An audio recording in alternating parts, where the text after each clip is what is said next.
আসসালামু আলাইকুম। সুলতানা সিয়ামি কিচেনে আপনাদের সবাইকে স্বাগতম জানাচ্ছি আমি সুলতানা। আশা করি সবাই ভালো আছেন। নিয়ে এসেছি আপনাদের জন্য নতুন আরেকটি রেসিপি।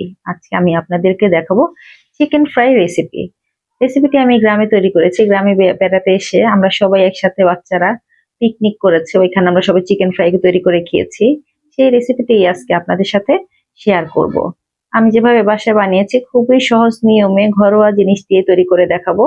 চলুন রেসিপিতে চলে যাই। এই শীতের দিনে গরম গরম চিকেন ফ্রাই খাওয়ার মজাই আলাদা।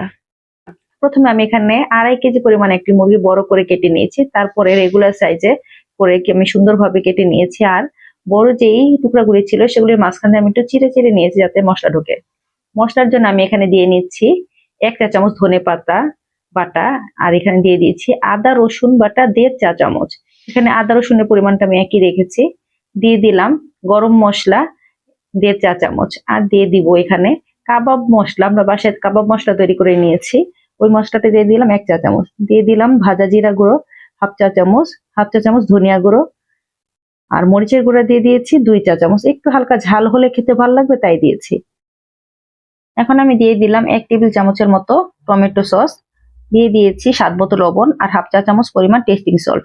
রেস্টুরেন্টে দেখবেন টেস্টিং সল্ট দেয় যাতে খাবার স্বাদটা বাড়ে, তাই আমি দিয়েছি। আর দিয়ে দিয়েছি প্রায় 1.5 টেবিল চামচের মতো লেবুর রস। লেবুর রসটা দিলে স্বাদটা বেশ ভালো হবে, তাই আমি লেবুর রসটা দিয়েছি। আর দিয়েছি রান্নার তেল।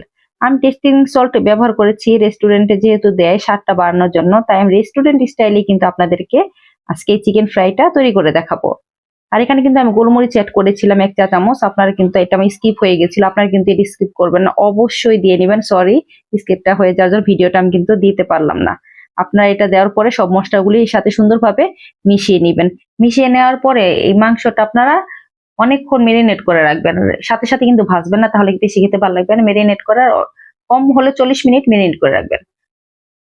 এখন আমি মুরগিটা কোট করার জন্য ময়দা নিয়ে নিয়েছি। ময়দার মধ্যে নিয়ে নিয়েছি আমি এখানে মরিচের গুঁড়ো 1/2 চা চামচ। আর দিয়ে দিয়েছি টেস্টিং সল্ট লবণ। আর যেই মশলাটা দেখছেন ওটা হলো গরম মশলা। আমি কাবাবের মশলা আমি অল্প একটু মিশিয়ে দিলাম যাতে ফ্লেভারটা বেশ ভালো আসে, এই জন্য, অন্য কিছু না। আপনার ইচ্ছে করলে দিতে পারেন বা স্কিপ করতে পারেন।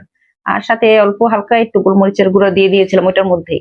আর এখানে দিয়ে দিবেন এখন ময়দার সাথে 6 টেবিল চামচ পরিমাণ কর্নফ্লাওয়ার। কর্নফ্লাওয়ারটা অ্যাড করার চেষ্টা করবেন যাতে এটা ওই কর্নফ্লাওয়ার কারণেই এই চিকেন ফ্রাইটা ক্রিস্পি হয়।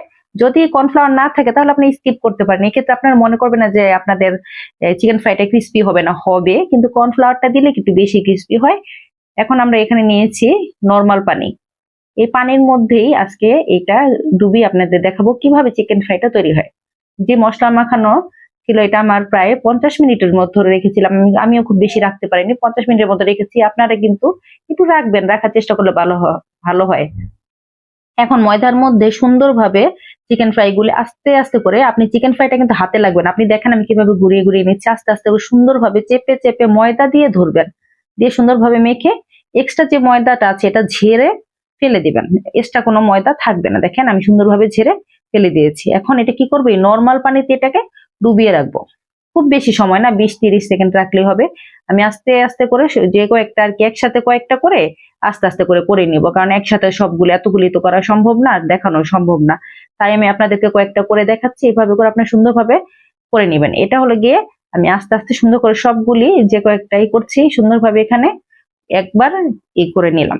দেখেন এখানে করে খুব বেশি সময় না, 20-30 সেকেন্ড, আমি 20-30 সেকেন্ডের মধ্যে এটা হয়ে যাবে। আর এখন এটাকে আরেকবার পানি থেকে তুলে আবার আমি সেম প্রসেসে সুন্দরভাবে করে নেবো। দেখেন আমি একটু কিন্তু হাত দিয়ে ধরছি না, হাত কিন্তু লাগবে না এই চিকেন ফ্রাইতে, ময়দা দিয়ে ধরবেন।